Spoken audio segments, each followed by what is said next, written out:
Salam damai sejahtera di dalam Tuhan kita Yesus Kristus. Shalom, selamat pagi dan semangat pagi. Jumpa kembali dalam renungan pagi kita untuk hari ini, Selasa 7 Maret tahun 2023. Dan pekabaran firman Tuhan kita di pagi ini dengan judul Tuhan sumber hikmat saya. Sebelum kita lanjutkan, mari berdoa. Bapa di surga, terima kasih atas kebenaran firman-Mu yang hendak kami terima di pagi hari ini. Biarlah pekabaran firman-Mu boleh menjadi berkat dalam kehidupan kami, menuntun kami untuk tetap setia kepadamu. Inilah doa kami ya Bapa, terpujilah nama Tuhan. Dalam nama Yesus Kristus kami persembahkan doa ini. Amin. Sekali lagi, renungan pagi kita dengan judul Tuhan sumber hikmat saya.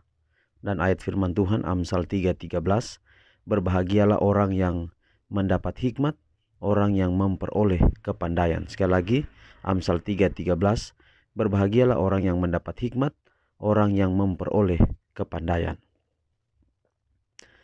Baik dengan menelusuri relung-relung bumi maupun dengan upaya sia-sia untuk menembus misteri keberadaan Tuhan, hikmat tidak akan ditemukan. Sebaliknya, itu ditemukan dalam kerendahan hati, menerima wahyu yang dengan senang hati Dia berikan, dan dalam menyesuaikan kehidupan dengan kehendaknya. Orang yang lapar akan pengetahuan agar mereka dapat membahagiakan sesama manusia, akan dengan sendirinya menerima berkat dari Allah.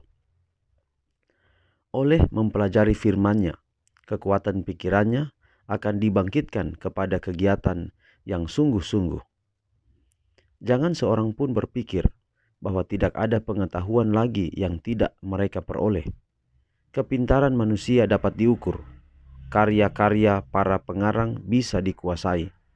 Tetapi daya jangkau, daya khayal yang luas sekalipun tidak mampu menemukan Allah.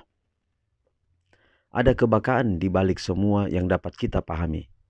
Kita hanya melihat kerlipan kemuliaan ilahi dan perihal pengetahuan serta hikmat yang maha kuasa.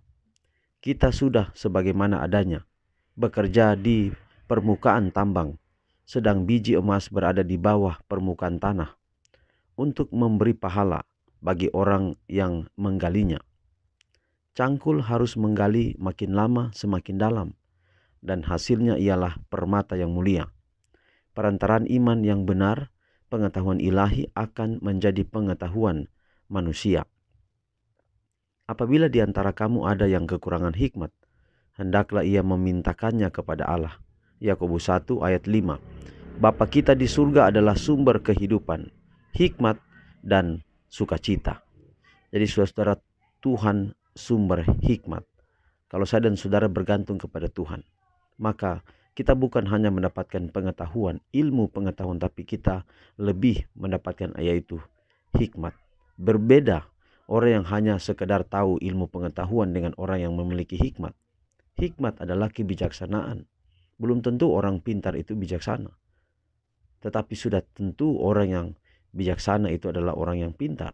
Mungkin dalam sisi ilmu pengetahuan dia tidak berpendidikan yang tinggi, tetapi dia masih lebih berbicara lembut, dia masih berbicara lebih bijaksana, bersikap bijaksana daripada orang yang sekolah tinggi. Ada orang yang sekolah tinggi-tinggi, tetapi sifatnya buruk kepada masyarakat di sekitarnya.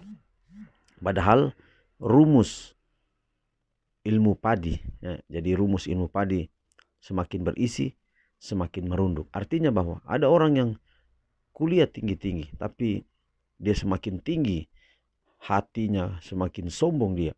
Artinya bahwa dia tidak menjadi bijaksana. Dia hanya memiliki pengetahuan. Artinya bahwa yang dimaksud berisi adalah memiliki hikmat.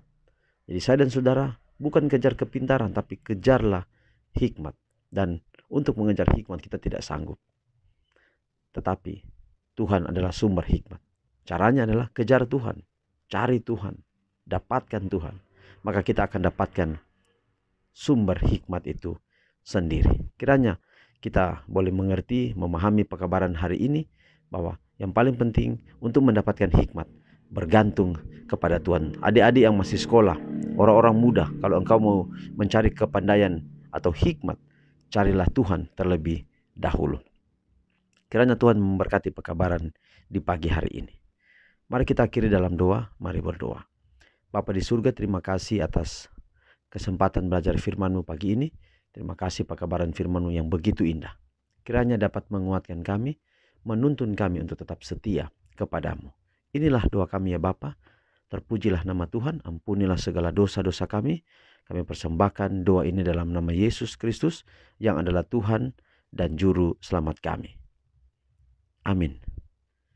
Demikianlah pekabaran pagi ini. Sampai jumpa besok. Tuhan berkati kita semua. Shalom.